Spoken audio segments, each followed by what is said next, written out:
Selamat datang di chapter Fitur dan Fungsi Lengkap Microsoft Word. Di sesi ini kita akan belajar tentang dasar-dasar dari Microsoft Word. Pertanyaan, kata dari pengolah kata ini adalah kuncinya. Mengolah kata adalah bagian dari komunikasi. Ya, kita dalam kehidupan personal maupun kehidupan profesional pasti melibatkan kegiatan komunikasi. Cuma, kalau dalam kegiatan profesional, komunikasi kita terkadang memerlukan suatu media atau dokumen. Disinilah peran Microsoft Word untuk membantu kita dalam berkomunikasi secara profesional. Contoh, misalnya kita mau mengkomunikasikan apa yang sudah kita lakukan sebagai personal atau misalkan sebagai perusahaan. Maka kita perlu membuat suatu laporan untuk nanti dibaca oleh orang yang ingin kita komunikasikan. Dan Microsoft Word dapat membantu kita membuat naskah laporan sesuai dengan tujuan tersebut.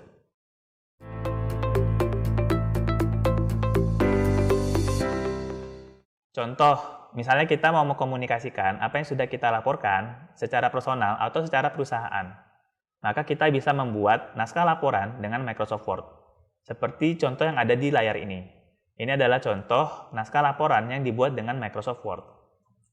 Ya, jadi contohnya, misalnya kita mau mengkomunikasikan apa yang sudah kita laporkan, baik secara personal atau secara perusahaan, itu kita bisa menggunakan Microsoft Word untuk membuat suatu naskah laporan demi memenuhi tujuan tersebut. Di sini ada contoh naskah laporan yang sudah dibuat dengan Microsoft Word. Kita bisa lihat dengan Microsoft Word, kita bisa menebalkan huruf. Kemudian kita bisa membuat bab dan subbab secara otomatis. Kita juga bisa membuat teks dalam format paragraf seperti ini, membuat suatu huruf menjadi kapital dengan cepat asal kita tahu fungsinya. Kemudian kita juga bisa mengatur jenis kertas yang kita gunakan untuk mengerjakan naskah ini. Contoh berikutnya, kalau misalkan kita mau mengkomunikasikan, dalam artian kita mau mengajak orang untuk hadir dalam suatu acara yang kita buat, misalkan rapat. Kita juga bisa menggunakan Microsoft Word untuk membuat surat undangan tersebut, sehingga nanti orang yang membaca langsung mengetahui maksud dari tujuan dokumen tersebut apa, agendanya seperti apa, hari tempatnya seperti apa. Oke, jadi di sini udah ada nih contoh surat undangan yang dibuat dengan Microsoft Word. Ketika kita bisa menguasai Microsoft Word dengan baik, maka kita bisa membuat surat undangan seperti ini. Misalnya kita bisa menebalkan suatu teks sebagai judul surat undangan, kemudian kita juga bisa mengatur tata letaknya dengan penggunaan nanti ada namanya line and paragraph spacing. Dan yang paling hebat adalah dengan Microsoft Word, kita nanti bisa mengirim surat undangan ini kepada misalkan 20 penerima undangan hanya dalam satu kali proses. Nanti kita akan belajar di naskah surat massal. Jadi itu contoh-contoh yang mudah-mudahan sih bisa membuat kamu semakin termotivasi untuk belajar Microsoft Word. Setelah kamu termotivasi, nah langkah berikutnya adalah gimana nih cara pakainya. Yang paling pertama, kamu harus tahu dulu logonya seperti apa. Karena kalau kamu nggak tahu logonya, nanti kamu buka perangkat kerja kamu, let's say laptop atau PC, ya nanti nggak ketahuan aplikasinya seperti apa.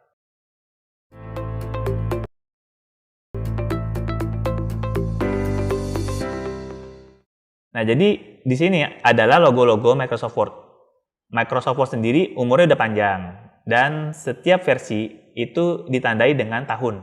Let's say misalkan di sini ada Microsoft Office versi 2000, kemudian versi 2000 dan versi 2013, ada versi 2019. Ini terbaru, logonya seperti ini. Jadi jika kamu ingin membuka Microsoft Word di perangkat kerja kamu cari dulu nih aplikasi seperti ini. Ciri utamanya itu ada huruf W dan warna biru. Untuk yang terbaru ya tadi ya, logonya yang ini di pojok kanan bawah. Untuk logo yang versi lain, kamu bisa lihat di perangkat kerja kamu. Adanya logo yang versi mana. Ketika kamu udah tahu logo yang ada di perangkat kerja kamu seperti apa, kemudian kamu klik atau buka, maka kamu akan menemukan tampilan Microsoft Word seperti ini. Yang pertama, ini adalah lembar kerja. Seperti kertas putih kosong, di bagian inilah kita akan melakukan pengetikan atau pengolahan kata. Kemudian kita pindah ke pojok kiri atas. Ini ada yang namanya Quick Access Toolbar. Bagian ini berisi fungsi-fungsi yang biasa sering kita gunakan. Di sini ada contoh fungsi penyimpanan dan fungsi-fungsi lainnya. Pindah ke tengah atas, di sini ada judul dokumen. Jadi kalau kita belum memberikan nama dokumen, itu nanti posisinya adalah dokumen 1. Tapi kalau nanti sudah diberikan nama, nanti namanya akan berubah sesuai dengan yang kita berikan. Kemudian di pojok kanan atas ini ada window management. Di sini kita bisa melakukan pengaturan ribbon atau menu bar. Kemudian bisa melakukan minimize, mengatur besar jendela Microsoft Word, atau menutup aplikasi. Pindah ke bawah, ini ada ribbon atau menu bar. Ini berisi fungsi-fungsi yang bisa membantu kita dalam melakukan pengerjaan dengan Microsoft Word. Pindah ke bawah sedikit, di sebelah kiri sini, ini ada namanya tab management. Ini membantu kita untuk mengatur tabulasi dari dokumen kita. Kemudian di bagian ini, yang seperti penggaris, yang horizontal dan vertikal, kebetulan namanya juga sama, ruler atau penggaris. Ini juga membantu kita dalam melakukan pengambilan jarak atau pengaturan jarak di naskah kita. Pindah ke kiri bawah, ini adalah bagian yang menampilkan status dari naskah kerja kita.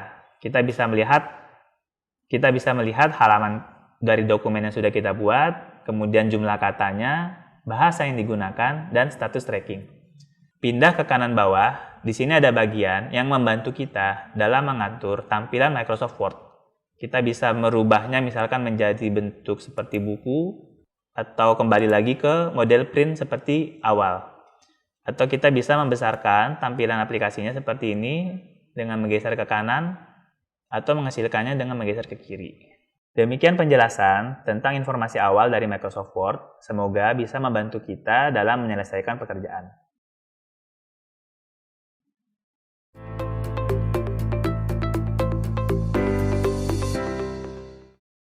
Pada sesi kali ini, kita akan belajar cara membuat dokumen baru, cara menyimpan dokumen, dan cara yang bisa dilakukan. Yang pertama adalah kita bisa mencari aplikasi Microsoft Word langsung di perangkat kerja kita, kemudian kita pilih atau kita klik, kemudian di sini kita pilih blank dokumen, maka kita sudah membuat dokumen baru yang siap.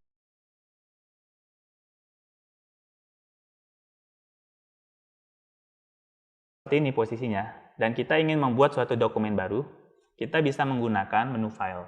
Kemudian kita masuk ke blank dokumen, maka kita kembali sudah membuat dokumen baru yang siap dikerjakan. Kemudian kita bisa menggunakan keyboard dari perangkat kerja kita dengan menggunakan tombol CTRL, itu biasanya ada di kiri bawah dari keyboard, dan kemudian mencari huruf N. Setelah itu ditekan secara bersamaan, maka kita akan mendapati suatu dokumen baru kembali. Berikutnya, kita akan belajar cara menyimpan dokumen. Nah, ini penting nih, kenapa? Karena bayangin, kita ada kerja 3 halaman, tapi kemudian karena kita sudah mau istirahat, langsung menutup aplikasi dan lupa menyimpan, maka itu suatu bencana karena yang sudah kita kerjakan jadi hilang. Nah, supaya itu nggak kejadian, yang tadi kerjaan kita sudah dikerjain tapi hilang karena lupa disimpan, maka kita perlu menyimpan dokumennya terlebih dahulu. Caranya adalah sebagai berikut.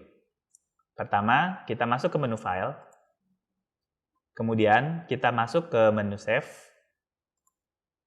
Di bagian ini kita coba pilih satu lokasi untuk menyimpan dokumen kita.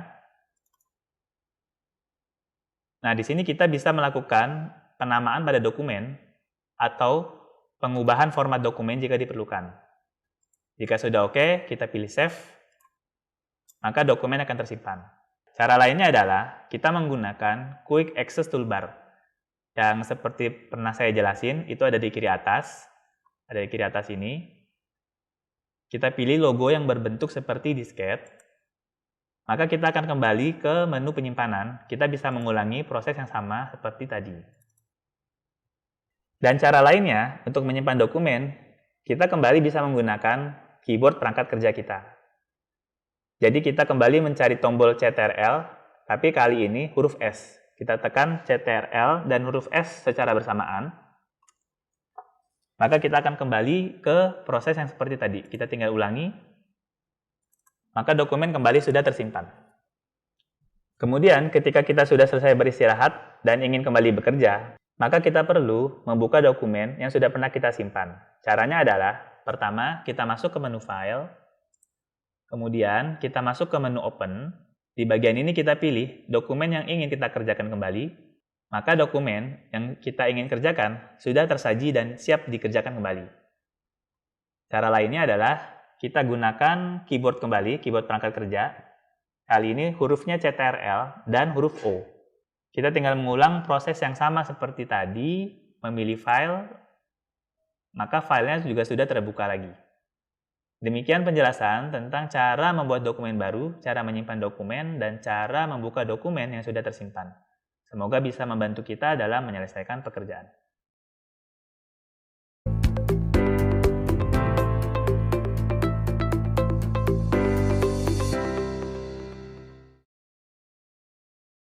Pada sesi kali ini kita akan belajar tentang menu toolbar di Microsoft Word. Kita akan mengenal masing-masing fungsinya. Fungsi-fungsi apa aja sih yang bisa membantu kita dalam menyelesaikan pekerjaan dengan Microsoft Word. Jadi menu toolbar sendiri, kalau di aplikasi Microsoft Word tampilannya itu ada di bagian atas dari lembar kerja. Lebih tepatnya di atas rule horizontal. Ini ada terdiri dari beberapa icon atau simbol yang masing-masingnya memiliki fungsinya tersendiri. Kita akan coba cek satu-satu menu yang ada di menu bar dan kita lihat masing-masing fungsinya secara umum. Yang pertama adalah menu file. Di menu file, fungsi yang biasanya digunakan itu adalah fungsi new untuk membuat dokumen baru. Kemudian ada fungsi open untuk membuka dokumen yang sudah pernah kita simpan. Ada juga fungsi save untuk menyimpan dokumen dan fungsi print. Jadi kalau misalkan kita mau cetak dokumen, itu kita masuknya ke menu file. Menu kedua itu ada menu home. Di bagian ini yang biasanya sering digunakan adalah bagian font. Di sini kita bisa mengatur jenis huruf, ukuran huruf, efek percetakan, apa kita mau menebalkannya, membuatnya miring, memberikan garis bawah. Kita juga bisa memberikan warna pada teks yang kita buat. Kemudian di bagian paragraf, kita bisa mengatur perataan teks kita, bisa mengatur juga jarak dari spasi baris yang ada di dalam paragraf. Kemudian ada juga fungsi untuk mengatur teks yang kita gunakan. Di sini ada style. Dan di menu home juga, ini ada fungsi untuk kita mencari suatu kata dari naskah yang kita kerjakan. Atau kalau misalkan kita mau melakukan penggantian akan suatu kata di dalam naskah kita. Menu berikutnya adalah menu insert. Di bagian ini kita bisa memasukkan cover page, bisa memasukkan halaman kosong juga. Kita juga bisa memasukkan tabel. Intinya di menu ini adalah kita bisa memasukkan objek-objek luar ke dalam naskah dokumen kita. Selain tabel dan cover page, juga bisa memasukkan gambar, bentuk-bentuk, chart, online video, header footer. Header itu adalah ruang kosong yang ada di atas teks kita. Footer adalah ruang kosong yang berada di bawah teks. Kemudian kita juga bisa memasukkan word art atau drop cap. Dan kita juga bisa memasukkan formula atau simbol-simbol. Menu berikutnya adalah menu desain. Fungsi utama dari menu ini adalah membantu kita untuk melakukan pengubahan gaya naskah kita sehingga naskah kita bisa terlihat lebih baik atau lebih rapi. Ini kita bisa mengatur format dari naskah kita, bisa mengatur juga warnanya, atau kita juga bisa mengatur warna dari latar belakang naskah kita. Bisa juga memberikan watermark kepada naskah kerja kita. Menu berikutnya adalah menu layout. Bagian ini berfungsi untuk mengatur tata letak dari halaman kita. Di sini juga kita bisa mengatur margin, bisa juga mengatur ukuran kertas, orientasi kertas, bisa juga mengatur jarak spasi antara paragraf, atau melakukan pengaturan suatu objek dengan teks kita. Menu berikutnya, menu reference. Di sini kita bisa melakukan pembuatan table of content atau daftar isi secara otomatis, memasukkan footnote. Kemudian di menu mailing, kita bisa melakukan mail merge atau naskah surat massal yang akan dijelaskan di bagian khusus. Di menu review, kita bisa melakukan pengecekan ulang atas naskah kerja yang sudah kita buat. Kita bisa ngecek grammarnya, kita bisa ngecek bahasa yang digunakan. Kemudian di menu view, kita bisa melakukan pengubahan tampilan dari naskah kerja kita. Kita bisa membuat tampilan naskah kerja kita seperti buku atau seperti halaman web, atau kita bisa mengatur animasi perpindahan halaman ke halaman, atau kita bisa juga mengatur besar tampilan dari Microsoft Word yang kita gunakan. Menu terakhir yang saya jelaskan adalah menu Help. Ini secara umum adalah menu yang membantu kita ketika kita mengalami suatu trouble atau masalah ketika menggunakan Microsoft Word. Kita bisa melakukan pencarian topik tentang suatu problem yang kita temui ketika kita menggunakan Microsoft Word. Tips dari saya ketika menggunakan menu bar, sebenarnya kalau misalkan kamu memiliki Microsoft Word versi yang sedikit baru, mungkin 2019 atau 2016, silakan dicek di masing-masing Microsoft Word kamu, itu ada namanya fitur Tell me what you want to do. Di sini sebenarnya kita cukup mengetik kalimat perintahnya saja, misalkan kita mau memasukkan tabel. Kita tidak perlu masuk ke menu insert, kita cukup ketik aja tabel. Di sini ada pilihannya add table. Maka tanpa perlu masuk ke menu insert, kita sudah bisa melakukan pemasukan tabel ke dalam naskah kerja kita. Tips lainnya adalah terkait Quick Access Toolbar.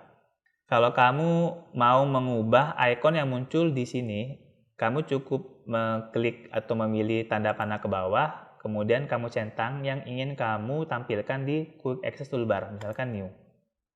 Maka ini sudah muncul pilihannya. Kalau misalkan kamu ingin menghilangkannya, kamu tinggal klik ulang, supaya tanda centangnya hilang. Untuk pilihan yang lebih banyak, kamu bisa masuk ke More Comments. Demikian penjelasan tentang fitur dan fungsi lengkap Microsoft Word. Sampai jumpa di chapter selanjutnya.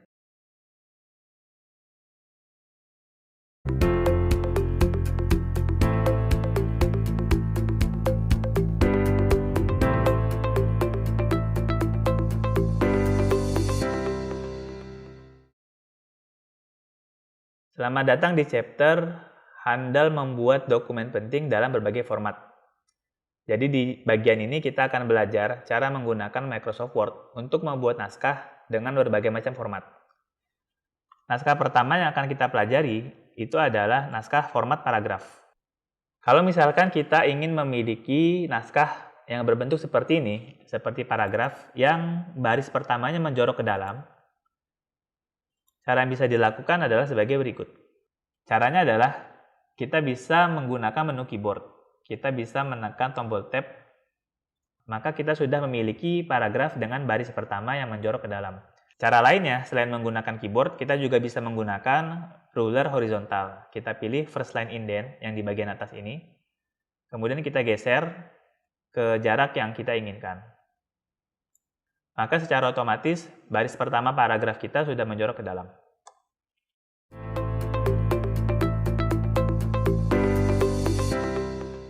Format berikutnya yang akan kita pelajari adalah bullets dan numbering. Jadi penggunanya sebenarnya lebih kepada ini. Misalkan kita memiliki suatu informasi yang berantai. Ini ada cara yang lebih tepat untuk menampilkannya supaya lebih enak dibaca, yaitu kita menggunakan format bullets. Caranya bagaimana? Pertama, semua poin yang ada di dalam informasi ini kita susun ke bawah, seperti ini. Kemudian kita pilih naskah yang ingin kita berikan tanda bullet. Jadi tanda bullet itu seperti kita memberikan tanda kepada masing-masing poin yang ada di dalam sini.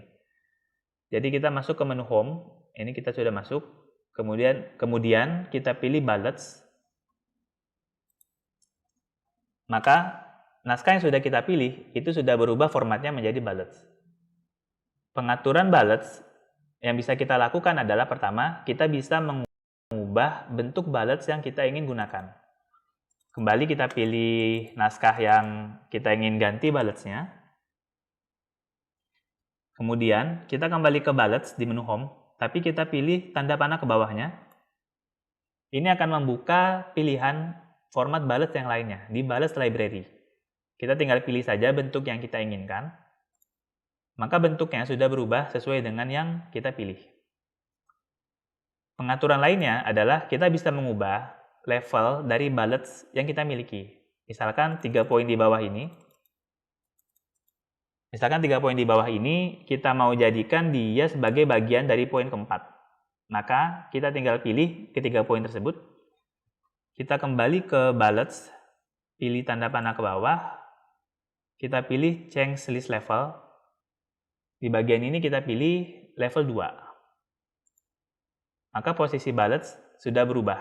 3 bullets poin di bawah menjadi bagian dari bullets poin nomor 4.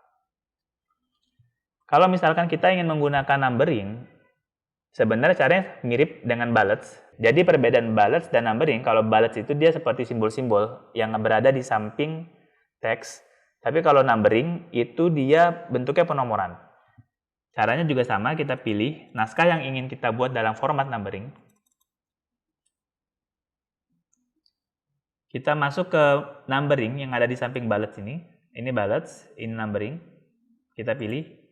Maka secara otomatis kita sudah memiliki urutan angka yang menyampaikan informasi yang kita ingin sampaikan. Seperti itu. Demikian penjelasan tentang cara membuat naskah dengan format bullets dan numbering. Semoga bisa membantu kita dalam menyelesaikan pekerjaan.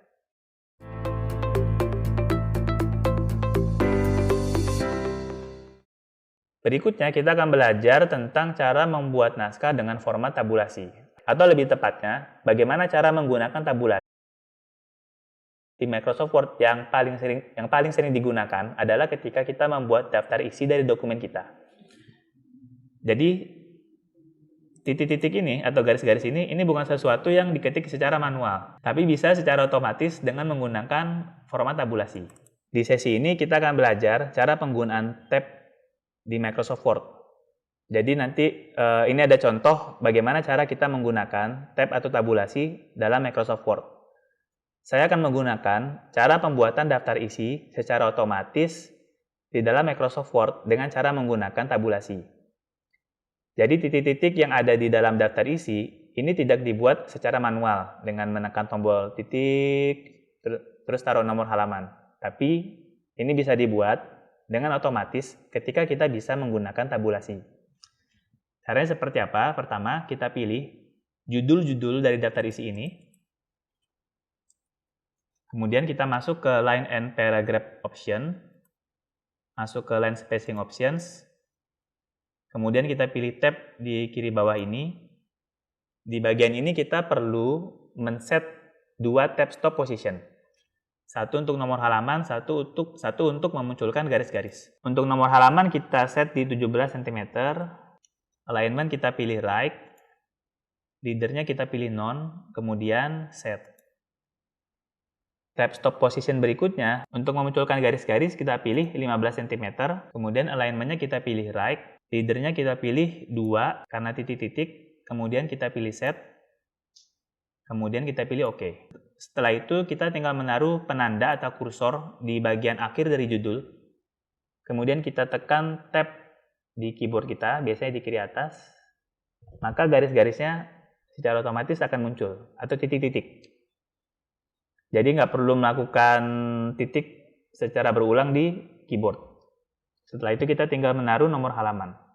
Untuk bab berikutnya kita tinggal melanjutkan proses yang tadi. Demikian penjelasan tentang cara menggunakan tabulasi di dalam Microsoft Word. Semoga bisa membantu kita dalam menyelesaikan pekerjaan.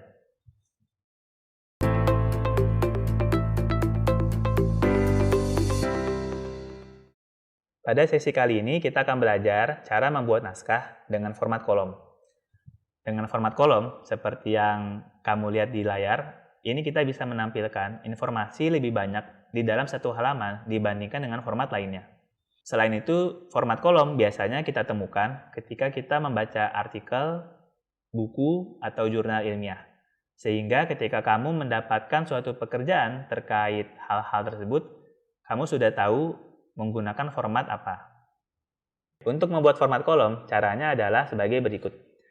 Pertama, kita pilih dulu teks yang ingin kita jadikan ke dalam format kolom. Setelah itu, kita masuk ke menu layout. Menu layout ini di samping menu desain. Di bagian kiri, kita cari kolom, adanya di samping size, kita pilih. Nah, di bagian ini kita bisa memilih jumlah kolom yang kita inginkan. Bisa 2 kolom atau 3 kolom. Di sini coba kita pilih 2 kolom. Maka naskah yang tadi kita pilih sudah berubah formatnya menjadi ke format kolom. Pengaturan yang bisa kita lakukan terhadap format kolom adalah sebagai berikut. Pertama, kita bisa mengatur lebar masing-masing kolom, lebarnya dari titik ini ke titik yang ini, atau jarak spasi antar kolom.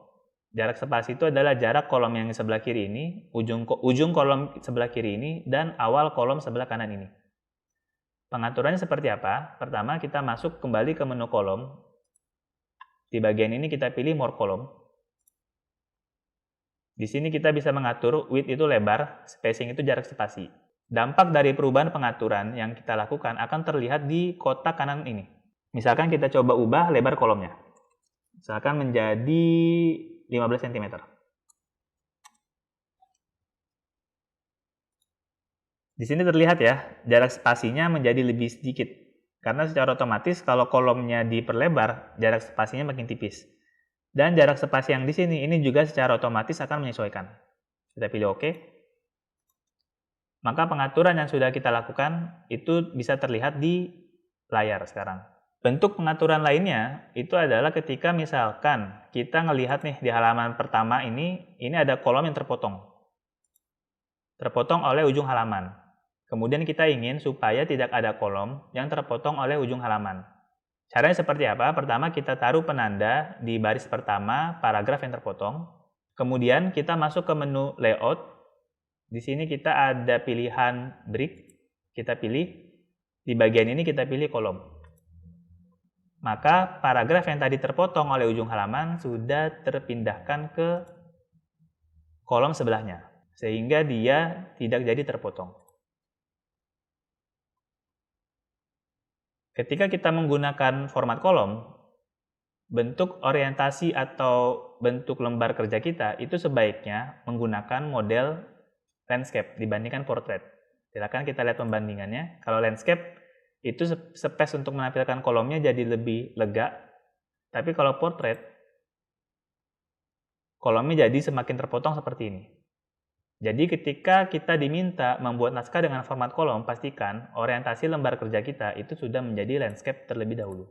Demikian penjelasan tentang cara membuat naskah dengan format kolom. Semoga bisa membantu kita menyelesaikan pekerjaan.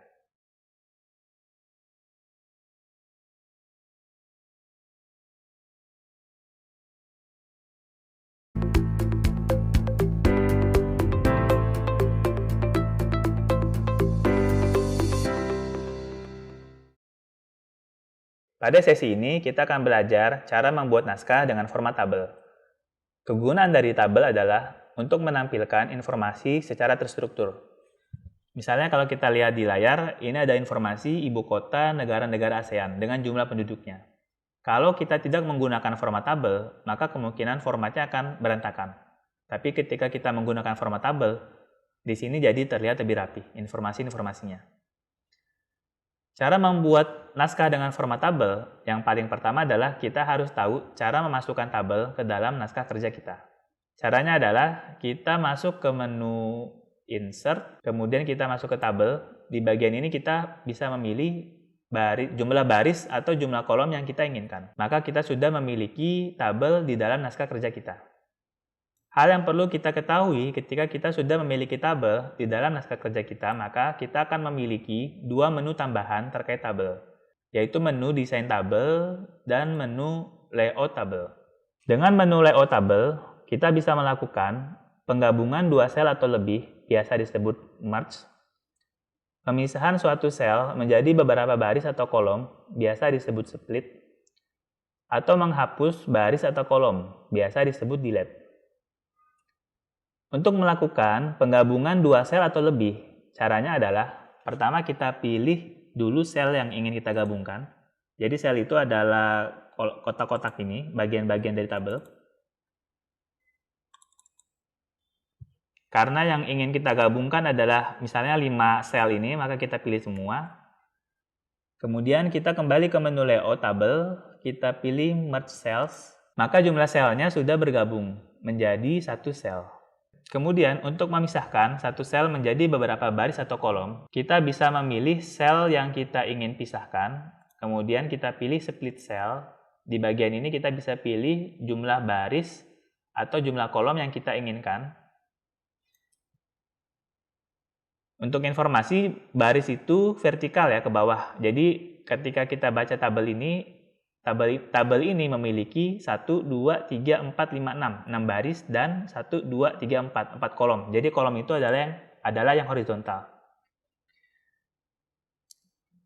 Kembali ke sel yang ingin kita pisahkan. Jadi kalau di sini, jumlah kolomnya tetap 1. Tapi jumlah barisnya kita ingin kembalikan seperti awal. Kita hitung lagi 1, 2, 3, 4, 5. Maka jumlah barisnya adalah 5. Kemudian kita pilih OK. Maka selnya sudah terpisah menjadi 5 row atau 5 sel. Seperti itu.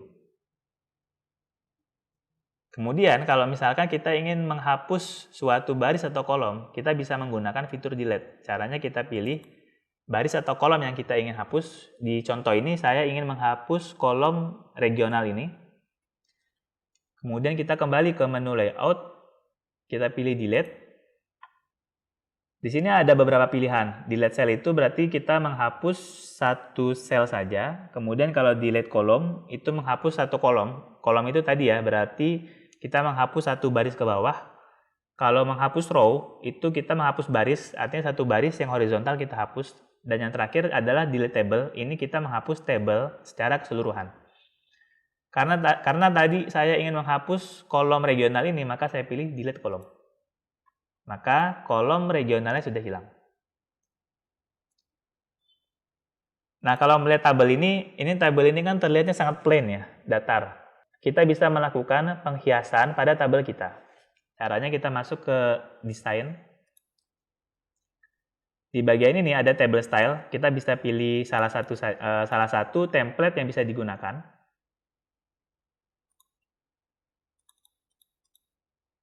Coba kita pilih. Maka stylenya atau template-nya sudah terimplementasi di dalam tabel kita. Kalau misalkan kita ingin melakukan pewarnaan pada suatu sel tanpa mengikuti template ini, kita bisa pilih sel yang ingin kita warnai. Misalkan kita mau mewarnai Indonesia. Kemudian kita pilih desain, kita pilih shading. Di sini kita bisa pilih warnanya. Maka warnanya sudah teraplikasi di dalam tabel kita. Fungsi lainnya yang bisa kita lakukan dengan fitur tabel di dalam Microsoft Word adalah fungsi penghitungan atau perhitungan. Jadi di sini ada beberapa angka yang bisa kita hitung dengan menggunakan Microsoft Word. Kita coba satu-satu. Yang pertama adalah deretan angka untuk kita jumlahkan di baris pertama ini. Caranya adalah kita taruh penanda atau kursor di sel yang kita dedikasikan untuk menampilkan hasil. Kemudian kita masuk ke menu layout, kita masuk ke formula. Di bagian ini kita isi formula di kolom formula. Karena kita ingin menjumlahkan, rumusnya adalah SUM. Kemudian karena angka yang ingin kita jumlahkan berada posisinya di sebelah kiri dari sel yang tadi kita tunjuk, maka dia menggunakan left. Jadi rumusnya adalah sama dengan sum buka kurung, left, tutup kurung. Kemudian kita pilih OK. Maka angkanya sudah tersajikan secara otomatis. Untuk rumus lainnya, itu sebenarnya caranya sama, cuma rumusnya yang berbeda. Misalkan kalau yang baris kedua itu nilai rata-rata ya. Ini kita masuk lagi ke formula. Sum ini kita jadikan average, rumusnya. average. Kita ketik sama dengan average, kemudian kita buka kurung, karena angka di sebelah kiri kita tulis left, tutup kurung, OK. Maka angkanya sudah bisa disajikan di dalam sel yang tadi kita tunjuk. Kalau untuk mencari nilai tertinggi dari suatu deret angka, caranya sama, cuma rumusnya berbeda. Kita masuk ke formula, kemudian kita pilih, kemudian kita tulis max, buka kurung, left, tutup kurung, kita pilih OK, maka angkanya akan tersajikan. Kalau misalkan kita mau mencari nilai terendah dari suatu deret angka, kita kembali menggunakan cara yang sama, tapi rumusnya adalah min. Jadi sama dengan min, buka kurung, OK. Demikian penjelasan tentang cara membuat naskah dengan format tabel di Microsoft Word dan beberapa fitur yang mungkin berguna untuk rekan-rekan bisa menyelesaikan pekerjaan. Semoga nantinya bisa membantu dalam menyelesaikan pekerjaan.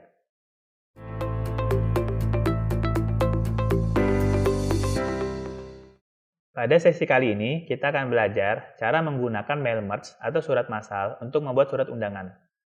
Kegunaannya itu untuk mempersingkat waktu kerja kita.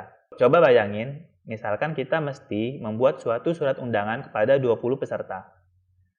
Maka kita perlu mengetik 20 nama dan 20 alamat secara berulang. Jadi 20 kali kerja untuk melakukan pengetikan dua field tersebut. Proses tersebut bisa dipersingkat ketika kita menggunakan mail merge. Caranya seperti apa? Pertama, kita perlu menyiapkan dua dokumen terlebih dahulu. Yang pertama adalah dokumen utama, yaitu surat undangan. Yang kedua adalah dokumen data source, yaitu daftar nama dan alamat dari penerima undangan kita. Di sini saya menggunakan aplikasi Microsoft Excel sebagai data source.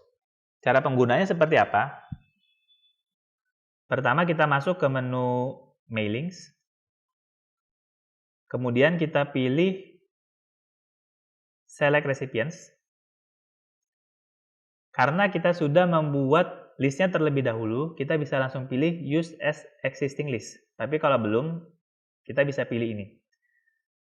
Saya melanjutkan pilihan di Use as Existing List. Kemudian kita cari filenya. Begitu filenya sudah ketemu, kita pilih Open. Di bagian ini kita pilih OK.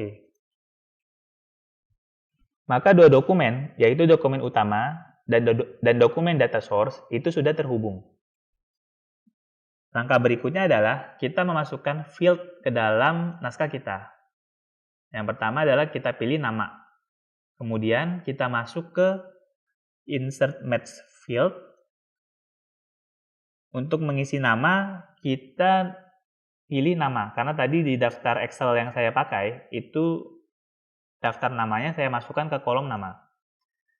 Kemudian untuk alamat, kembali mengulangi proses yang sama, masuk ke Insert Match Field, kemudian kita pilih alamat. Maka karena sudah secara otomatis terhubung, nama dan alamat ini menyesuaikan dengan yang sudah tertera di dalam Microsoft Excel tadi. Untuk melihat perubahannya secara menyeluruh, kita bisa menggunakan Preview Result. Kemudian kita geser saja, misalkan 2, 3, nama dan alamatnya sudah secara otomatis berubah. Dan kemudian kita bisa mengakhirinya dengan kita pilih Finish and Merge. Di bagian ini, kalau misalkan kita tidak ingin langsung mencetak dokumen, kita pilih saja ini, Edit Individual Documents. Kita pilih OK. Maka seluruh dokumen surat undangan sudah tercetak di sini, sudah tertampilkan di sini, sesuai dengan nama dan alamat masing-masing penerima. Dan tadi kita masukkan ke dalam format Excel. Demikian penjelasan tentang handal membuat dokumen penting dalam berbagai format. Sampai jumpa di chapter berikutnya.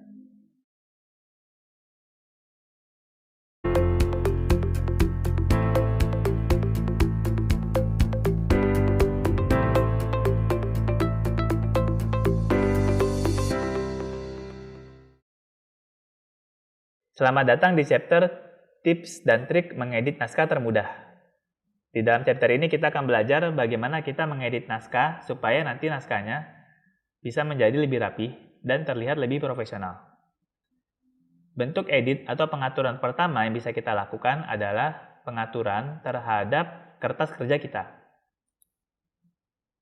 Kita bisa menggunakan menu layout. Di sini kita bisa melakukan dua pengaturan. Pengaturan pertama adalah kita mengatur ukuran dari kertas kerja kita dengan cara kita pilih size. Kemudian kita coba saja pilih salah satu ukuran yang tersedia. Misalkan A5. Dan maka ukuran kertasnya sudah berubah sesuai dengan pilihan kita. Bentuk pengaturan kedua adalah pengaturan margin atau jarak tepi antara pinggir halaman dengan pinggir teks. Caranya kembali kita masuk ke menu layout, kemudian kita masuk ke margin. Di sini ada beberapa pilihan jarak, kita pilih salah satu, misalkan kita pilih narrow. Maka jaraknya sudah berubah sesuai dengan pilihan kita.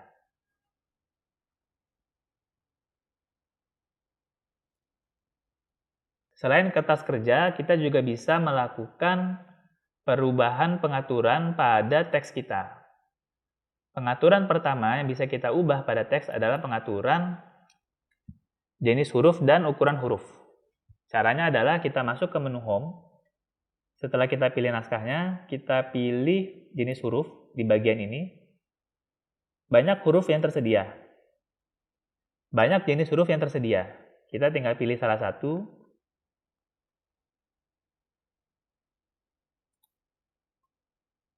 Ini misalkan hurufnya Arial, atau misalkan yang agak tipis Comic Sans.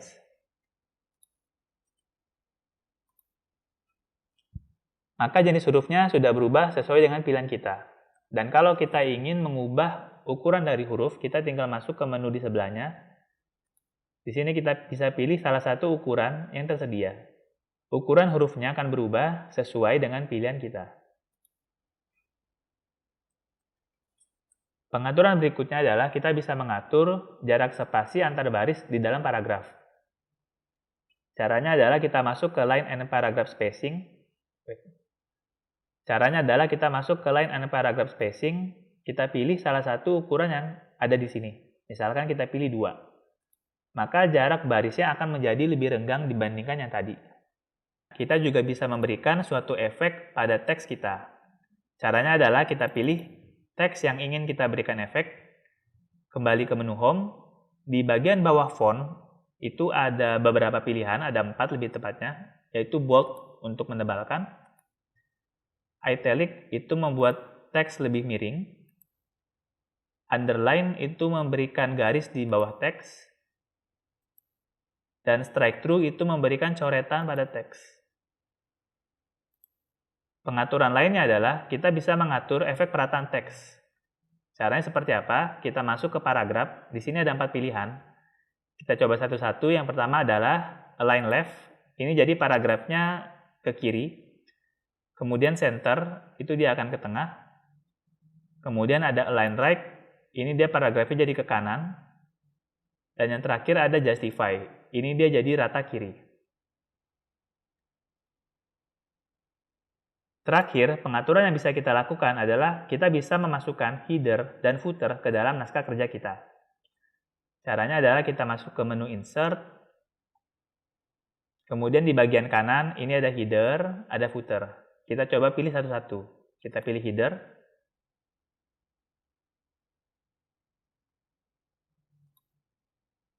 Maka area header atau area di atas dokumen sudah tersedia. Di bagian ini biasanya kita bisa memasukkan nama dokumen kita, sehingga nama dokumen kita itu akan terlihat di setiap halaman dari naskah kerja kita. Sedangkan kalau untuk footer, kita bisa mengulang proses yang sama, masuk ke menu Insert, masuk ke menu footer, kita pilih. Di bagian ini kita bisa misalkan memasukkan informasi tanggal atau informasi nomor halaman, seperti itu. Berikutnya, kita bisa memindahkan urutan atau posisi paragraf kita, menukarkannya dengan paragraf yang lain. Caranya adalah kita menggunakan fitur Cut and Paste yang ada di Microsoft Word. Kita pilih dulu paragraf yang ingin kita tukar. Kita bisa pilih Cut di bagian menu Home, atau kita gunakan keyboard dengan menekan Ctrl dan huruf X. Kemudian kita pindahkan kursor atau penanda di lokasi baru paragraf kita. Kita bisa pilih paste yang ada di dalam menu, atau kita gunakan keyboard dengan menekan Ctrl dan huruf V. Maka posisi paragrafnya sudah berubah sesuai dengan pengaturan kita. Fungsi lain yang bisa berguna untuk kita dalam melakukan pengeditan teks adalah fungsi find dan replace. Kedua fungsi atau fitur itu terdapat di menu Home di bagian kanan. Dengan menu Find, kita bisa mencari suatu kata. Misalkan kita ketikkan Indonesia. Maka nanti kata Indonesia yang ada di dalam dokumen kita itu akan tertampilkan di sini. Fitur lainnya, kalau misalkan kita mau melakukan penggantian suatu kata, kita bisa gunakan replace. Kita tulis kata yang mau kita ganti, misalkan kata 1. Di bagian ini kita tulis kata penggantinya, kita tulis misalkan 2. Kalau misalkan kita hanya ingin mengganti satu kata saja, kita cukup pilih replace. kalau kita ingin mengganti seluruh kata secara bersamaan, kita bisa pilih request all. Nanti berapa banyak jumlah perubahan yang terjadi karena kita memilih request all. Kali ini kita akan belajar cara menggunakan dropcap. Apa sih dropcap itu? Dropcap itu adalah kita memberikan suatu efek pada pilihan. Kalau kita mau huruf pertamanya menyatu pada paragraf, kita pilih drop. Tapi kalau misalkan kita ingin huruf pertama yang di dropcap itu terpisah dari teks, kita pilih in margin seperti ini. Untuk pengaturan dropcap, kita bisa lihat di dropcap options. Di sini kita bisa mengatur jenis huruf dropcap yang kita gunakan. Kita bisa mengatur besar dari huruf dropcap, apakah mau 3 baris atau 4 baris atau lebih kecil 2 baris misalkan. Kemudian kita bisa mengatur jarak huruf dropcap dengan teks lainnya. Misalkan kita kasih jarak di sini 1 cm. Kita pilih OK. Buat tadi sudah terlihat. Pada sesi ini kita akan belajar cara memasukkan gambar dan objek ke dalam naskah kerja kita. Ini nanti akan memiliki beberapa kegunaan. Misalkan untuk kita misalkan mau menjelaskan sesuatu, misalkan suatu project dan kita ingin menampilkan gambar project tersebut, kita bisa memasukkannya ke dalam teks kita. Caranya adalah kita masuk ke menu insert, kemudian kita masuk ke picture. Karena fotonya sudah ada di dalam perangkat kerja kita pilih this device. Tapi kalau misalkan belum dan kamu ingin mencarinya di internet, kamu bisa nanti menggunakan online ini. Kita coba pilih satu saja dulu untuk contoh, kemudian kita pilih insert. Maka gambar atau foto yang kita pilih itu sudah masuk ke dalam naskah kerja kita. Berikutnya adalah cara memasukkan objek. Objek, salah satu penggunaannya adalah kalau misalkan kita mau menampilkan suatu alur proses ke dalam naskah kerja kita. Caranya adalah kita masuk ke insert, kemudian kita masuk ke shapes. Di sini coba kita pilih salah satu, kemudian kita gerakkan kursor kita atau mouse kita. Maka kita sudah memiliki bentuk persegi panjang di dalam naskah kita. Kalau misalkan kita ingin memberikan tanda panah untuk menggambarkan proses, kita kembali masuk ke Shapes. Di sini ada pilihan tanda panah, kita tinggal pilih.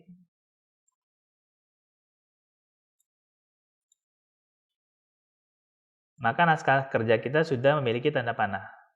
Untuk proses selanjutnya, dengan mudah kita bisa menggunakan fitur copy dan paste. Itu caranya kita tinggal pilih copy yang ada di menu home.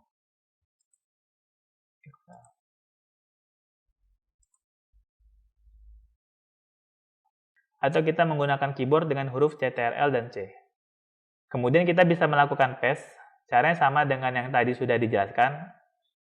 Bisa menggunakan menu home atau menggunakan keyboard dengan CTRL dan huruf V. Di sini kita bisa sesuaikan posisinya. Dan kita masih butuh satu kotak lagi. Kita tinggal pilih satu kotak di sini. Kemudian kita kembali mengulangi proses yang sama seperti tadi. Copy dan paste. Kita bisa memberikan nama pada kotak ini dengan kita memilih kotak ini, kemudian kita langsung ketikkan hurufnya. Misalkan tadi di awal ini adalah input. Kemudian kotak tengah ini kita kasih nama proses.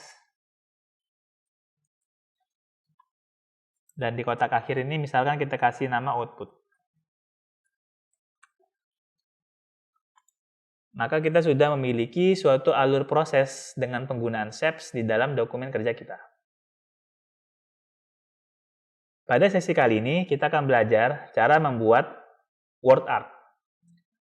Word art itu sebenarnya adalah suatu fitur di Microsoft Word untuk membuat teks kita jadi seperti karya seni. Misalkan seperti contoh di layar ini. Jadi hurufnya jadi memiliki suatu efek dan warna sehingga terlihat lebih bagus dan lebih indah. Untuk membuat word art, caranya adalah kita masuk ke menu Insert, kita pilih Word Art, kita pilih salah satu style atau template yang tersedia. Di sini kita bisa mengetikkan huruf yang kita inginkan. Bentuk pengaturan yang bisa kita lakukan pada word art yang sudah kita buat adalah pengaturan warna dan pengaturan garis dari huruf kita. Ketika kita sudah memiliki word art, di sini akan muncul menu baru yang namanya Format Drawing Tools. Di sini kita pilih. Kemudian kalau kita mau mengganti warna dari teks word art kita pilih dulu word art-nya. Kemudian kita pilih text fill, kita pilih warna lain, misalkan warna hijau tua. Maka warnanya sudah berubah. Dan kalau kita ingin memberikan garis pada huruf ini, kita tinggal pilih outline.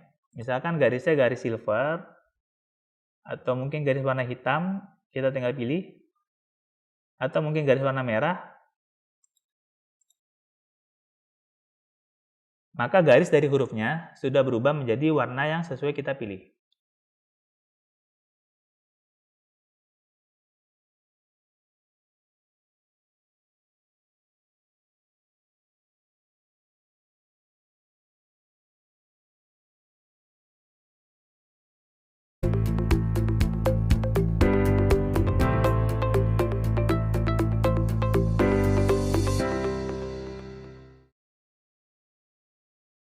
Pada sesi kali ini, kita akan belajar cara membuat naskah dengan format laporan.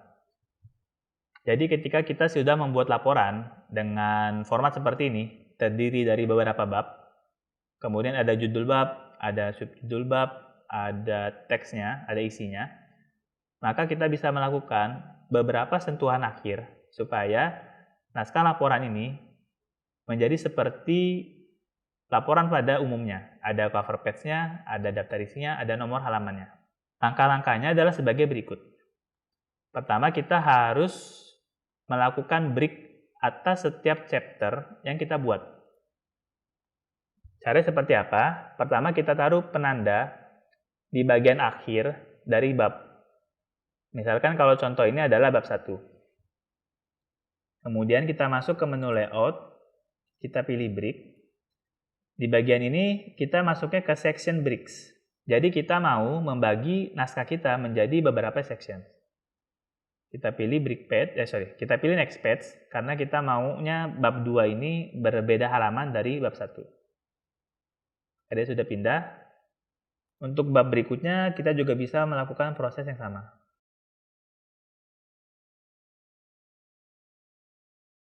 Setelah itu, kita bisa melakukan penyesuaian style pada judul dan subjudul kita. Caranya adalah kita pilih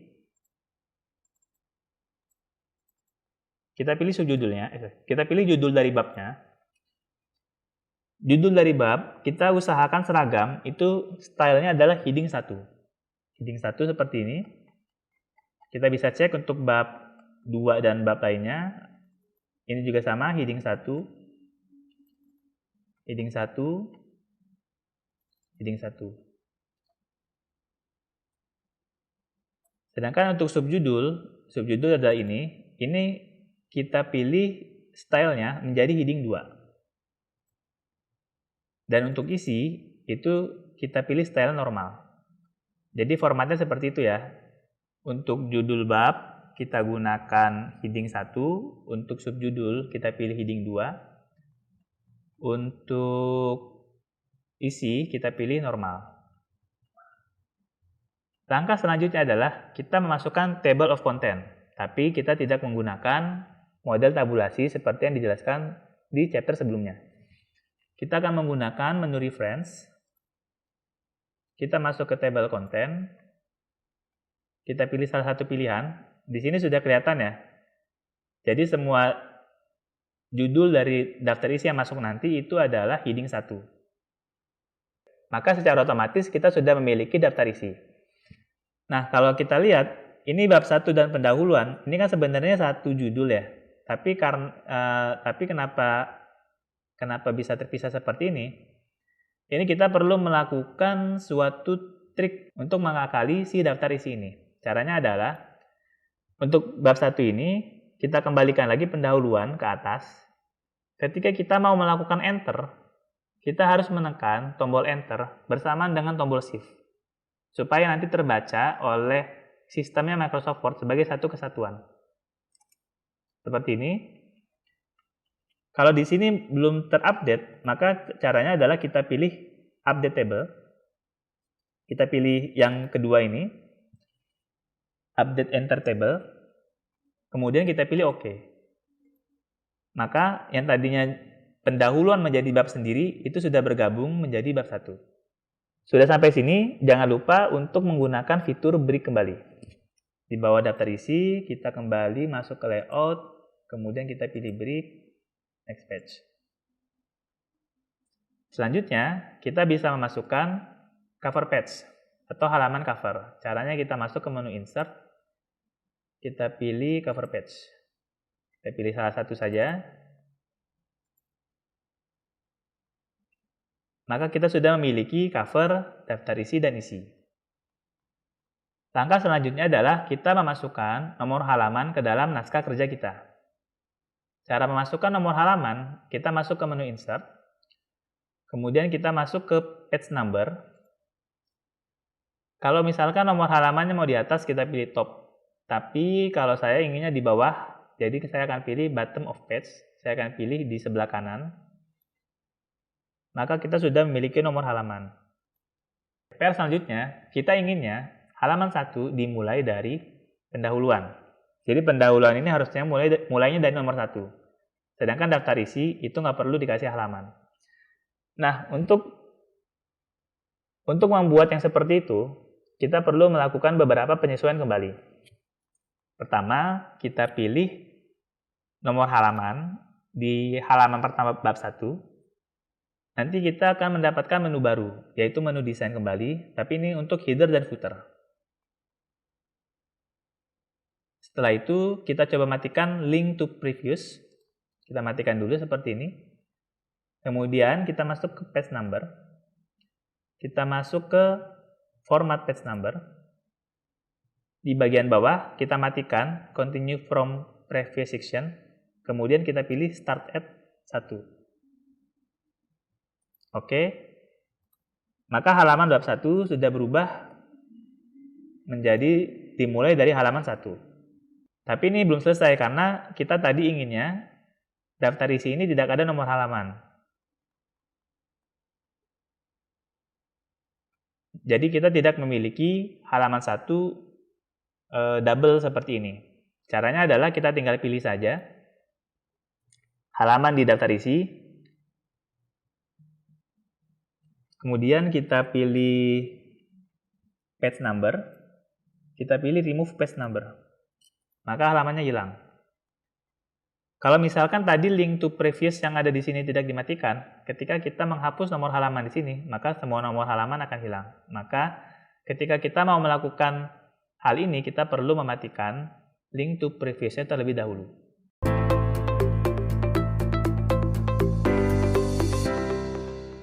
Pada sesi kali ini, kita akan belajar cara mencetak dokumen yang sudah kita kerjakan. Caranya seperti apa? Pertama, kita masuk ke menu file.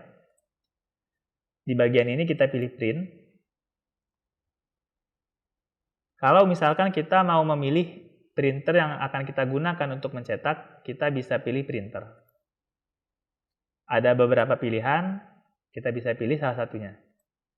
Kemudian, di bagian kanan ini adalah area untuk menampilkan preview kalau misalkan dokumen kita akan selesai dicetak.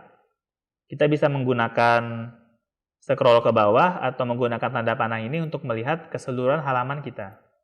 Kita juga bisa menggunakan setting untuk melihat dampak dari pengubahan pengaturan kertas kerja yang akan kita lakukan sebelum kita mencetak dokumen.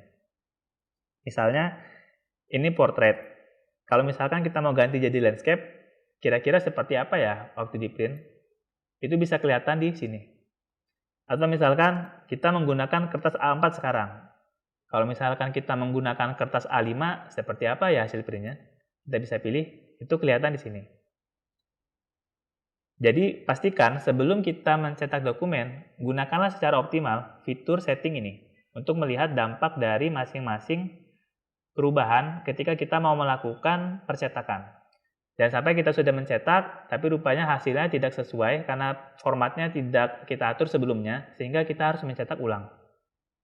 Terakhir, kalau misalkan kita mau mencetaknya ke dalam file PDF, kita bisa pilih printer, kemudian kita pilih Microsoft Print to PDF. Setelah itu kita pilih print. Di bagian ini kita bisa kembali memberikan nama dokumen kita.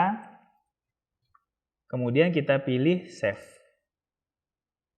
Maka naskah kerja kita akan tercetak di dalam bentuk PDF. Demikian penjelasan tentang tips dan trik edit naskah termudah. Jadi setelah ini, ketika kamu mau memisahkan antara satu chapter, satu bab, dengan bab lainnya, itu kamu nggak perlu pakai enter manual, tapi cukup menggunakan fitur break. Dan mungkin ada beberapa hal lain yang kamu pelajari dan bisa kamu terapkan di pekerjaan sehari-hari. Semoga bisa membantu kamu menyelesaikan pekerjaan. Sampai jumpa di chapter berikutnya.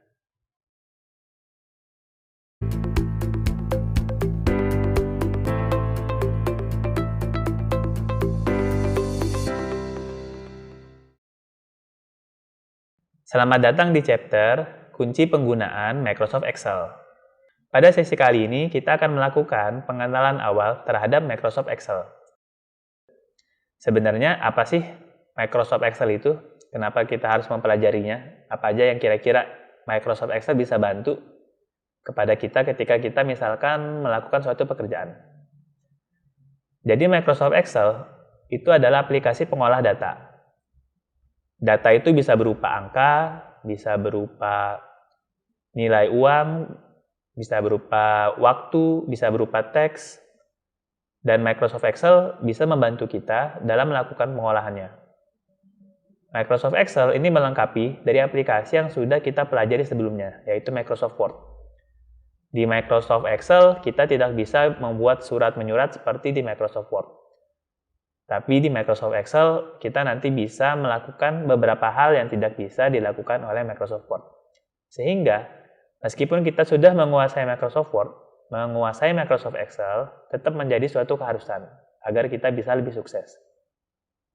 Alasan kita perlu mempelajari Microsoft Excel karena dalam setiap pekerjaan, apapun pekerjaan kita, pasti kita akan melibatkan pengolahan data. Misal kalau kita berada di level staff, kita memiliki data, misalkan data penjualan. Kalau kita bisa menggunakan Microsoft Excel, kita bisa melakukan pengolahan dengan cepat. Pengolahan bisa dalam bentuk yang paling dasar seperti penjumlahan, atau misalkan melakukan pengetesan logika. Atau misalkan kita sudah berada di level atasan. Atau ketika kita sudah menjadi atasan. Ketika kita sedang disodori oleh suatu data stok barang oleh staf kita, maka ketika kita bisa menggunakan Microsoft Excel, paling tidak kita bisa membaca dari mana suatu angka berasal. Seperti itu. Contoh yang bisa dilakukan oleh Microsoft Excel dalam membantu kita untuk menyelesaikan pekerjaan adalah sebagai berikut. Yang pertama adalah Microsoft Excel bisa membantu kita melakukan perhitungan dengan cepat. Bahkan lebih cepat daripada ketika kita menggunakan kalkulator. Kalau misalkan kita menggunakan kalkulator untuk menjumlahkan angka sebanyak ini, maka kita akan menjumlahkannya secara manual. Tapi ketika kita menggunakan Microsoft Excel, kita hanya perlu memasukkan satu rumus, maka kita langsung mendapatkan hasilnya. Kelihatan kan bagaimana Microsoft Excel bisa membantu kita dalam mempersingkat waktu kita dalam melakukan penghitungan. Contoh lainnya, Microsoft Excel dapat membantu kita dalam membuat suatu keputusan. Jadi ketika misalkan kita mendefinisikan suatu syarat akan kelulusan, maka Microsoft Excel dengan mudah, hanya dengan memasukkan satu rumus, tanpa perlu kita cek manual, itu dia langsung bisa memberikan rekomendasi kepada kita, atau memberikan hasil, apakah seseorang ini bisa lulus atau tidak. Dan penerapannya tidak hanya sebatas lulus atau tidak, tapi banyak lagi. Misalnya ketika kita mendefinisikan bahwa kalau suatu kondisi sukses itu tercapai, misalkan saya sedang mengerjakan proyek perumahan. Proyek perumahan tersebut saya definisikan suksesnya adalah penyelesaian proyeknya itu akan selesai dalam waktu 30 hari. Ketika misalkan kondisi tersebut tidak terpenuhi, maka Microsoft Excel secara mudah bisa langsung membantu kita untuk memberitahukan bahwa ini tidak tercapai. Nah, ketika kita sudah mengetahui contoh-contoh yang bisa Microsoft Excel lakukan kepada kita, maka langkah berikutnya adalah kita perlu mengenali logonya terlebih dahulu. Kenapa? Karena kalau kita sudah membuka perangkat kerja dan kita ingin membuka Microsoft Excel, maka kita perlu mengetahui dulu logonya seperti apa. Kalau logo Microsoft Word, itu ciri utamanya adalah warna biru dan huruf W, maka kalau logo Microsoft Excel, ciri utamanya adalah warna hijau dan huruf X. Setiap versi yang ditandai oleh tahun keluarnya, itu memiliki logo yang berbeda-beda. Nanti silakan dicek perangkat kerja masing-masing, logo Microsoft Excel manakah yang ada di dalam perangkat kerja kamu, sehingga kamu bisa tahu versi dari Microsoft Excel yang ada di perangkat kerja kamu adalah versi tahun berapa. Ketika kamu sudah membuka perangkat kerja Microsoft Excel, maka kamu akan mendapati tampilan seperti ini. Berbeda dengan Microsoft Word yang seperti kertas kosong berwarna putih, Microsoft Excel ini seperti kertas kerja dengan ciri utama ada kotak-kotak seperti ini yang biasa kita sebut cells. Kemudian untuk di kiri atasnya sama seperti Microsoft Word, ini ada Quick Access Toolbar yang menampilkan fungsi-fungsi yang biasa sering kita gunakan. Di bagian tengah itu ada nama dokumen. Kalau di Microsoft Word namanya dokumen, tapi kalau di Excel itu menggunakan book. Di bagian kanan atas ada Windows Management, ini bisa untuk mengatur ribbon, bisa untuk mengecilkan jendela, membesarkan jendela atau menutup jendela. Pindah ke bawah, di sini ada ribbon, yaitu fungsi-fungsi yang bisa membantu kita dalam melakukan pengerjaan dengan Microsoft Excel. Di sini juga ada Tell me what you want to do. Fungsinya sama seperti yang waktu itu saya jelaskan di Microsoft Word. Kita bisa memasukkan beberapa perintah sehingga kita tidak perlu masuk ke salah satu menu. Di bagian ini adalah informasi terkait sel yang sedang kita tunjuk. Yang kita tunjuk itu adalah yang kita taruh kursor di atas sel tersebut.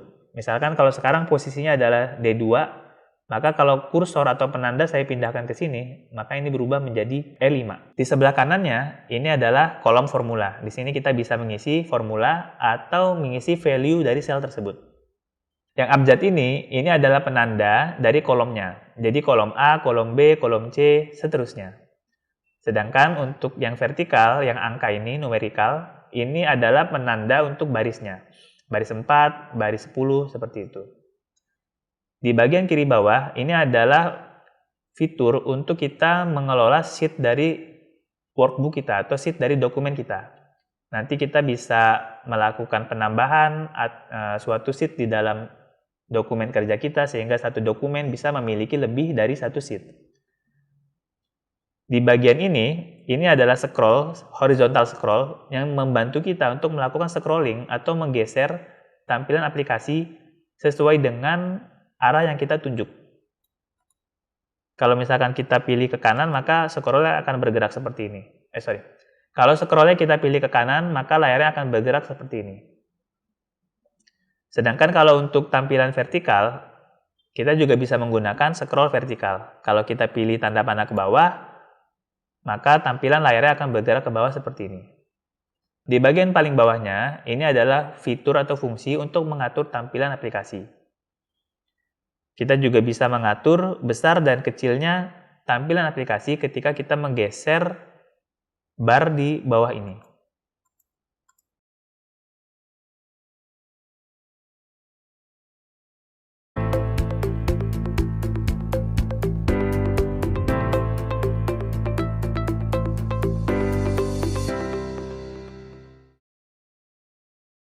Pada sesi kali ini kita akan belajar cara membuat dokumen baru di Microsoft Excel. Sebenarnya caranya tidak terlalu berbeda dengan yang waktu kita pelajari di Microsoft Word. Cara pertama, kita buka perangkat kerja kita, kemudian kita cari logo Microsoft Excel. Setelah itu kita pilih. Di bagian ini kita pilih blank worksheet, maka kita sudah mendapati dokumen baru yang siap dikerjakan. Ketika kita sudah berada di dalam aplikasi seperti ini, kita bisa masuk ke menu file, kemudian kita pilih new, kita pilih blank worksheet lagi, maka kita kembali sudah membuat dokumen baru. Kita juga bisa membuat dokumen baru dengan menggunakan perintah di keyboard kita. Caranya adalah kita menggunakan tombol CTRL yang ada di kiri bawah keyboard dan huruf N. Seperti itu, kita sudah mendapati dokumen baru kembali. Untuk memasukkan data ke dalam workbook, kita bisa pilih salah satu sel dan kita langsung mengetikkan saja data yang kita mau masukkan. Misalkan data angka atau data teks. Kemudian, kita akan melakukan pengaturan lebar kolom dan tinggi baris. Untuk melakukan pengaturan kedua hal tersebut, kita bisa masuk ke menu Home, kemudian di sini ada Cells, di bagian kanan, kita pilih Format. Di sini ada beberapa pilihan. Kalau misalkan kita mau mengatur tinggi baris, kita pilihnya adalah Row Height. Di sini kita tinggal atur angkanya. Kalau yang tertera di sini 14,25. Kita coba misalkan angka 18 cm. Oke. Maka sedikit kelihatannya dia jadi lebih tinggi. Sedangkan kalau untuk mengatur lebar kolom, tempatnya juga sama ada di cells ini. Kita masuk kembali ke format. Tapi yang kita pilih adalah column width. Di sini coba kita atur, kita rubah jaraknya jadi 10. Ya, maka kelihatan dia menjadi sedikit lebih lebar. Kalau misalkan kursornya hanya disorot kepada satu cells, yang berubah hanya cells tersebut. Kalau kita mau melakukan perubahannya secara massal, kita bisa melakukan pemilihan secara menyeluruh dengan memilih yang di kiri atas ini. Maka semua area dari Microsoft Excel kita sudah terpilih. Kemudian kita pilih lagi seperti tadi, misalkan lebar kolom ya. Column width, kita masukkan saja misalkan 10. Maka perubahan yang tadi kita atur, itu semua sudah teraplikasi di satu naskah kerja Microsoft Excel kita. Kemudian, di Microsoft Excel, kita juga bisa melakukan pengaturan semacam membuat tabel, tapi kita melakukan pengaturannya lewat pemberian garis. Jadi misalnya kita sudah memiliki rangkaian data seperti ini.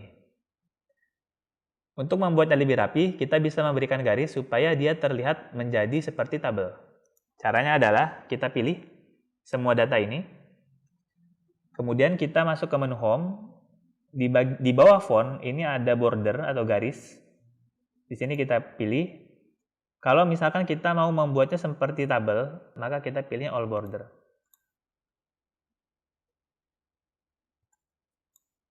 Kemudian, kalau misalnya kita ingin memberikan warna pada tabel, misalnya kalau pada contoh di sini, untuk baris ketiga, ini mau kita jadikan sebagai header tabel. Maka kita ingin memberikannya warna yang berbeda. Caranya adalah kita pilih kedua sel ini, kemudian kita masuk ke fill. Di sini kita bisa pilih warnanya ya, selain warna kuning, ada banyak warna abu juga bisa seperti ini.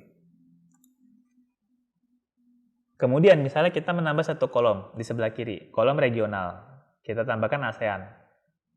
Kita bisa membuat kolom ini menjadi lebih besar sehingga nanti mencapai si baris ke-8 atau mencapai Singapura. Caranya adalah kita bisa menggunakan merge cells. Jadi kita menggabungkan kelima cells ini menjadi satu. Di Microsoft Excel, untuk melakukan itu kita masuk ke menu Home, kemudian kita pilih bagian ini di Alignment, ada Merge and Center.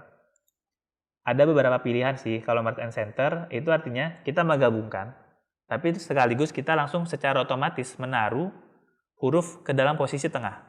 Misalkan seperti ini. Kalau misalkan kita pilih merge across, ini sebenarnya nanti dia akan menyatu tapi bersamaan dengan dia akan menyatu tapi mengikuti row. Misalkan seperti ini. Kalau pilihan merge cells, dia hanya menggabungkan tapi tidak secara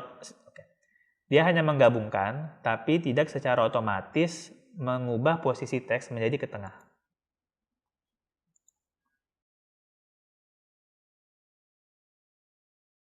Kalau unmerged cells, itu berarti dia memisahkan cells yang sudah menjadi satu menjadi beberapa cells. Kemudian, kalau misalkan kita ingin menyimpan dokumen yang sudah kita kerjakan di Microsoft Excel, caranya adalah, pertama kita masuk ke menu File, kemudian kita masuk ke Save, kita memilih lokasi tempat kita ingin menyimpan dokumen.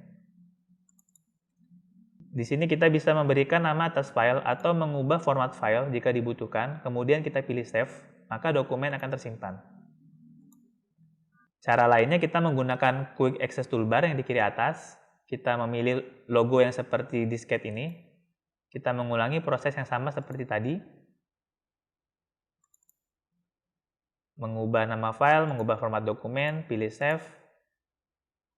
Dan cara lainnya adalah menggunakan keyboard. Kita memilih Ctrl dan huruf S. Maka secara otomatis dokumen akan tersimpan. Kemudian ketika kita sudah ingin bekerja kembali dan ingin membuka dokumen yang sudah tersimpan, caranya di Microsoft Excel, kita masuk ke menu File, kemudian kita pilih Open, kita pilih dokumen yang ingin kita buka, maka dokumen yang sudah tersimpan, itu sudah kita buka kembali. Cara lainnya, kita menggunakan keyboard, kita pilih Ctrl dan huruf O, kita tekan secara bersamaan, kita kembali ke menu tadi, kita ulangi prosesnya. Kalau misalkan dokumennya sedang tidak ada di sini, kita bisa pilih Browse. Pilihannya lebih banyak, kita bisa cari lokasi tempat penyimpanan dokumen, kemudian kita tinggal ikuti, dan kita tinggal pilih file mana yang ingin kita buka. Kemudian kita pilih Open. Di Microsoft Excel, kita juga bisa melakukan pengaturan teks. Karena seperti yang tadi saya bilang, di Excel ini sebenarnya datanya tidak hanya terbatas pada angka, tapi juga bisa data teks. Pengaturan yang pertama adalah kita bisa melakukan penggantian jenis huruf. Kalau yang saat ini ada di layar adalah huruf ini. Kemudian kalau misalkan kita mau ganti dari huruf Calibri ini, misalkan menjadi Arial, maka kita tinggal pilih. Kita juga bisa melakukan penggantian ukuran huruf. Misalkan ini 11, kita mau jadikan 14.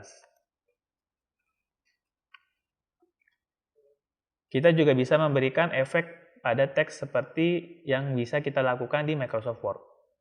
Kalau misalkan kita mau melakukan penebalan, kita pilih bold.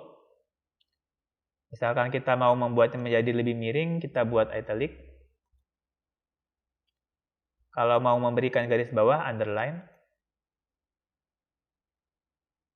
Seperti ini. Kita juga bisa mengatur posisi teks di dalam cells. Kalau yang seperti ini kan posisinya di kiri ya. Kalau misalkan kita mau ganti menjadi ke tengah, kita tinggal pilih alignment, kita pilih center, maka posisinya sudah berpindah ke tengah cells. Atau kalau misalkan kita mau memindahkan ke kanan, kita tinggal pilih right. Seperti ini jadinya. Di Microsoft Excel, kita juga bisa memasukkan header dan footer ke dalam dokumen kita. Caranya adalah kita masuk ke menu Insert, kemudian kita ke bagian kanan, di sini ada teks. Ketika kita pilih, akan memunculkan beberapa komen. Kita coba pilih header dan footer. Maka tampilan dokumen kita sudah ada headernya. Kita bisa menambahkan, misalkan judul dari dokumen ini,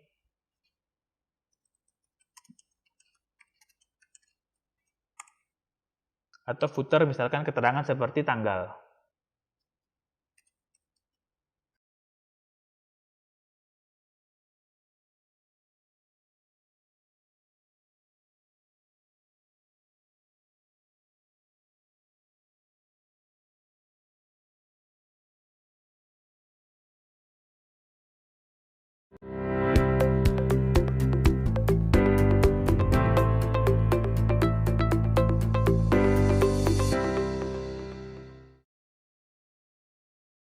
Berikutnya kita akan masuk kepada pengolahan data di Microsoft Excel.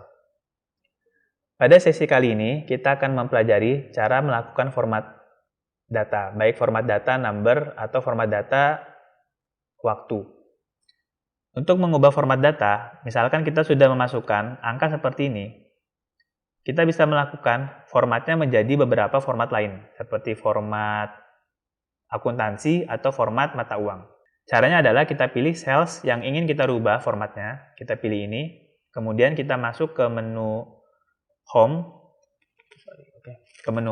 kemudian di bagian number, kita tinggal pilih salah satu dari sini, ini membukakan beberapa pilihan.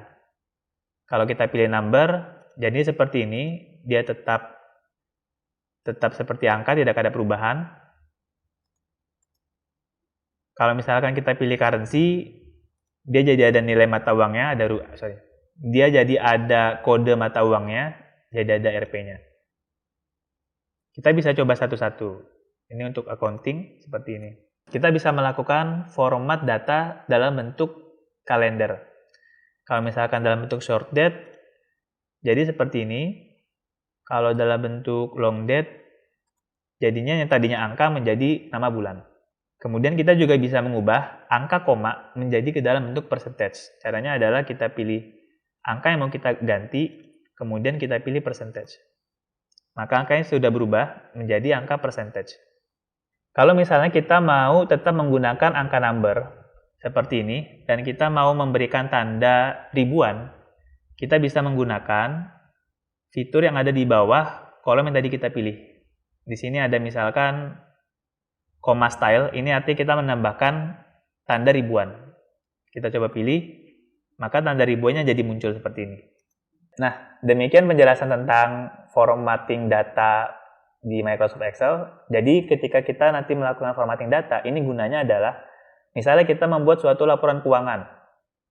Kita ingin supaya angka yang tertera di laporan keuangan tersebut itu sudah dalam bentuk currency atau dalam bentuk accounting.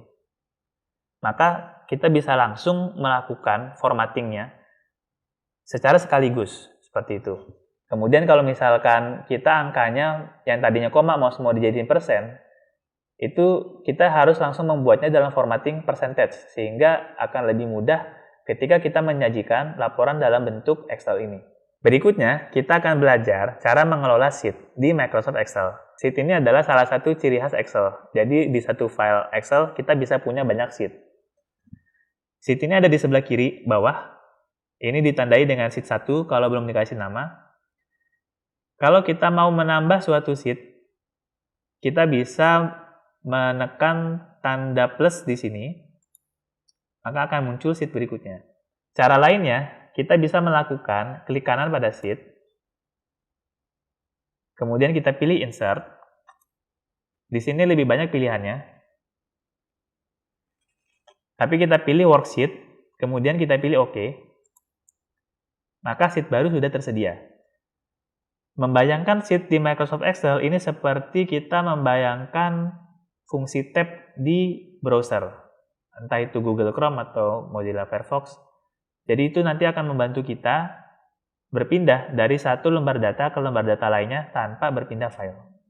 Beberapa pengaturan lain yang bisa kita lakukan terhadap sheet kita adalah kita tinggal klik kanan saja. Kalau misalkan kita mau delete atau hapus, kita pilih delete, maka kita sudah menghapus satu sheet. Kita juga bisa memberikan nama sheet dengan kita pilih rename. Kita kembali klik kanan, kita bisa memindahkan posisi sheet dengan memilih move or copy. Kalau misalkan kita mau memindahkan suatu sheet, tapi tidak menghilangkan sheet tersebut, maka kita mesti centang create copy. Kemudian coba kita pilih, maka kita sudah memindahkan satu sheet ke sheet sebelum sheet 3. Tapi karena tadi sheet datanya tidak kita hapus, maka namanya menjadi data buka kurung 2 tutup kurung. Kalau misalnya kita kembali ke move or copy, kemudian kita tidak mencentang create a copy, kemudian kita pilih OK, maka data yang tadi di sebelah kanan sheet 3 berpindah ke yang paling kiri, seperti itu. Pengaturan lainnya adalah kita bisa memberikan warna pada sheet. Itu caranya adalah kita menggunakan fungsi tab color. Di sini kita tinggal pilih salah satu warna yang tersedia. Maka warnanya sudah berubah menjadi warna yang kita pilih tadi. Terakhir, pengaturan yang biasa kita lakukan adalah kita bisa menyembunyikan suatu sheet. Ini berguna banget kalau misalkan kita di file Excel-nya punya banyak sheet, sehingga kita perlu menyembunyikan beberapa sheet yang tidak terpakai, tapi kalau dihapus nanti malah akan membuat fungsi rumusnya bermasalah, sehingga kita perlu hide. Caranya adalah kita klik kanan, kemudian kita pilih hide. Seperti ini. Bentuk pengaturan lainnya terhadap Microsoft Excel adalah kita bisa mengatur kertas kerja di Microsoft Excel kita. Kita bisa mengatur ukuran kertas kerja, dan kita bisa mengatur orientasi atau bentuk kertas kerja kita. Untuk melakukan pengaturan kertas kerja, kita bisa masuk ke menu Page Layout, kemudian kita pilih Size. Tapi sebelum kita pilih Size, untuk melihat dampak dari perubahan pengaturan, kita bisa mengubah tampilan Microsoft Excel menjadi Print Layout. Cara mengubahnya adalah kita masuk ke area di kanan bawah ini, kita pilih Print Layout. Seperti ini. Kemudian kalau misalkan kita ingin merubah kertas kerjanya, misalkan posisi, misalkan saat ini ukurannya adalah A5. Coba kita ganti menjadi A3. Maka kertasnya akan menjadi lebih besar. Pengaturan kedua, kita bisa melakukan orientasi atau bentuk kertas kerja kita. Caranya adalah kita masuk ke menu Page Layout, kemudian kita pilih orientasi. Di sini ada dua pilihan, Portrait dan Landscape. Kalau Portrait dia tegak ke atas, kalau Landscape dia seperti horizontal posisinya. Kalau misalkan kita pilih Landscape, maka kertasnya akan menjadi lebih lebar, seperti ini. Demikian penjelasan tentang pengaturan awal yang bisa kita lakukan di Microsoft Excel. Semoga bisa membantu kita dalam menyelesaikan pekerjaan.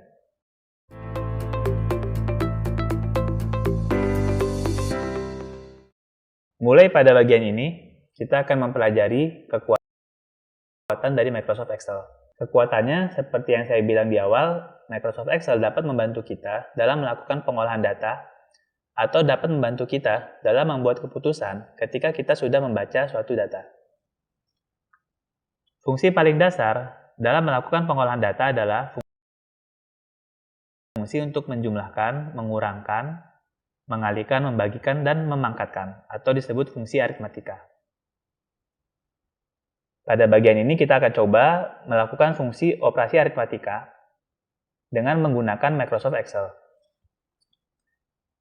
Kata kuncinya adalah formula. Ketika kita menggunakan formula dalam Microsoft Excel, itu pasti akan selalu dimulai dengan sama dengan, atau bisa juga dengan tanda minus seperti ini. Penggunaan rumusnya bisa dengan sama dengan, kemudian kita memasukkan sel yang ada value yang ingin kita olah datanya, kemudian kita masukkan simbol-simbol tertentu yang bisa mengaktifkan rumus dari perhitungannya di Microsoft Excel. Sekarang kita coba misalkan dengan melakukan penambahan kedua angka ini. Angka ini coba kita tambahkan dengan rumus. Caranya adalah sebagai berikut. Kita pilih sales yang ingin kita pakai untuk menunjukkan hasilnya. Kemudian kita masukkan rumusnya. Sama dengan kita pilih salesnya. Kemudian kita pilih plus di keyboard kita. Kemudian kita pilih sales yang satu lagi, yang ingin kita jumlahkan angkanya. Kemudian kita pilih enter. Kurang lebih dasarnya seperti itu.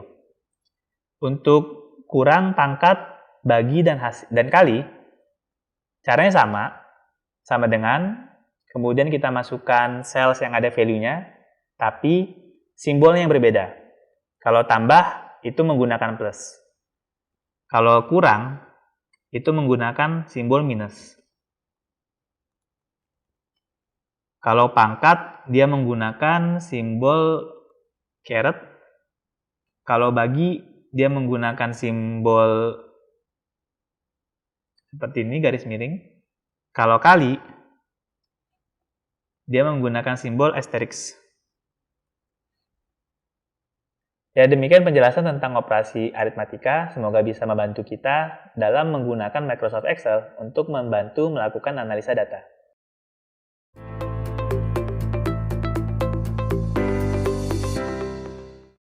Berikutnya, kita akan mempelajari operasi hitung di Microsoft Excel.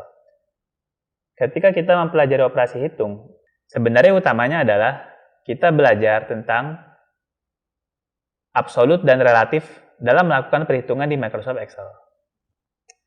Kita coba dengan suatu contoh langsung.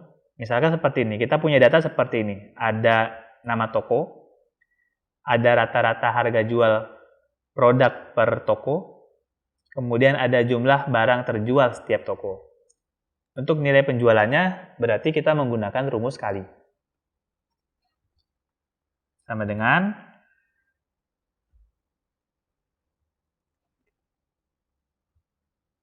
kali, kemudian enter seperti ini. Ada cara supaya kita tidak perlu melakukan pengetikan rumus secara berulang, yaitu kita taruh kursor di bagian kanan bawah sini, di bagian kanan bawah cells, kemudian kita tarik ke bawah dengan menggunakan mouse, seperti ini. Rumusnya sudah berubah. Kalau mau melihat rumus, tolong lihatnya di sebelah sini ya. Cara lainnya adalah kita menggunakan fitur copy dan paste. Jadi, kita copy salah satu rumus, kita gunakan CTRL dan C, itu bisa menggunakan fitur copy yang ada di menu bar. Kemudian, kita pilih cells yang ingin kita taruh hasil kopiannya, kita paste seperti ini. Rumusnya juga sudah mengikuti. Ini yang disebut dengan rumus relatif. Bagaimana membuat suatu rumus menjadi absolut? Kita coba menggunakan kolom nilai penjualan versi 2. Jadi perintahnya adalah, untuk rata-rata harga jual per produk, dia tidak mengikuti baris ke-5 sampai ke-9, tapi dia mengikuti baris kedua. Jadi semua dipukul rata menjadi harga 6.000. Oke. Kalau misalkan kita melakukan seperti cara tadi, sama dengan, kemudian harga dikali dengan quantity, kemudian kita mau copy dan paste seperti tadi, maka hasilnya akan berantakan seperti ini. Kenapa? Mari kita perhatikan rumusnya. Ini C2 masih mengarah pada angka ini, tapi ketika kita pindah ke sini, karena barisnya turun satu ke bawah, maka ketika kita copy dan paste, dia secara otomatis mengikuti, sehingga akhirnya rumusnya menjadi C3 dikali D6. C3-nya tidak ada angka. Dan yang untuk row 7, kenapa angkanya value? Karena dia mengalihkan teks, seperti itu. Jadi bagaimana caranya supaya kita melakukan pengalihan ke bawah, tapi angka harga produknya itu tetap stay di C2 atau di 6.000. Caranya adalah kita menggunakan perhitungan absolut. Mula-mula tetap sama, kita gunakan rumus tadi, sama dengan harga dikali quantity. Tapi, perbedaannya adalah, karena kita ingin menjadikan posisi C2 ini adalah posisi yang tetap, tidak berubah-ubah ketika kita paste ke bawah, maka kita perlu memberikan tanda $. Di sebelum C, dan di sebelum dan di sebelum angka 2. Jadi ketika kita copy dan kita paste,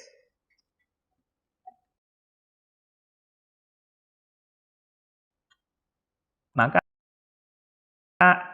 angkanya tidak seperti tadi. Kenapa? Karena C2-nya meskipun kita pindah, itu dia tetap sama, C2, C2, C2. Tapi yang berubah adalah angka yang di D. Jadi D5,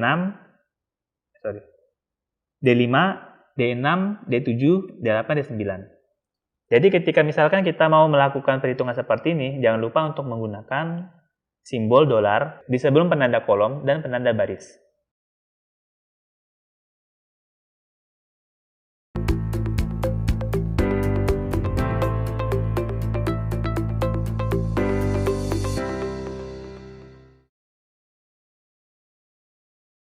Berikutnya kita akan masuk ke fungsi matematika di Microsoft Excel. Fungsi yang pertama adalah fungsi penjumlahan total seluruh angka yang ada, atau sum. Jadi kalau misalkan kita melihat deret angka seperti ini, kalau misalkan kita menggunakan kalkulator, kita harus mengetik angkanya satu-satu. Tapi kalau dengan Microsoft Excel, kita hanya tinggal menaruh cells di kolom hasil, kemudian kita masukkan rumus, sama dengan kita masukkan rumus sum, buka kurung, kita pilih range angka yang ingin kita hitung, tutup kurung,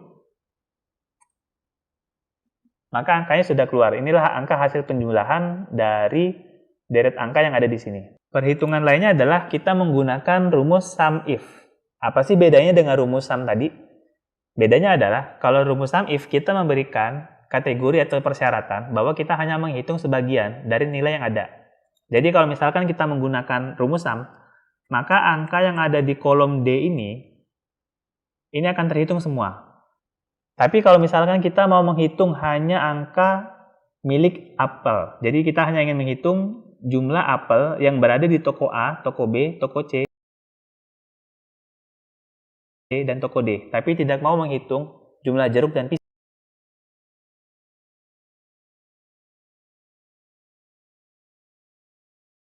pisang,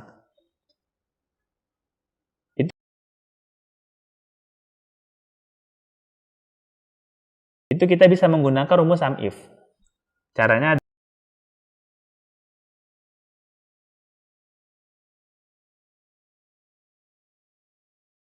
adalah kita masukkan rumusnya,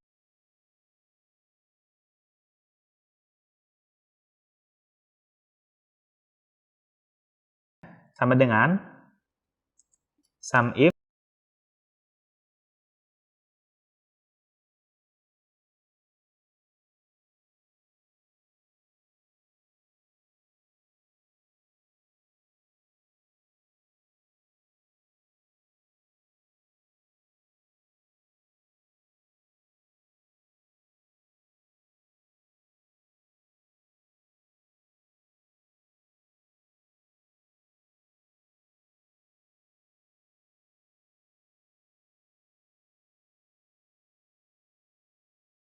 kriteria kita perlu memasukkan tanda petik karena kita ingin menghitung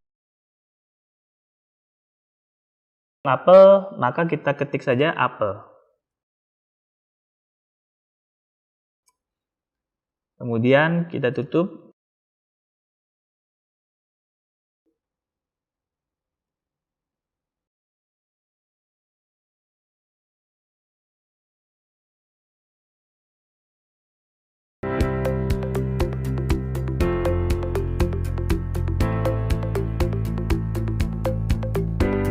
Maka kita bisa menggunakan fungsi round. Caranya adalah kita tinggal masukkan rumusnya sama dengan round, buka kurung, kita masukkan angka di sini, cellsnya, kemudian kita masukkan jumlah digit yang ingin kita tampilkan. Misalkan kita ingin menampilkan 2 digit di belakang koma, jadi kita tinggal masukkan angka 2. Buka kurung, tutup kurung, enter.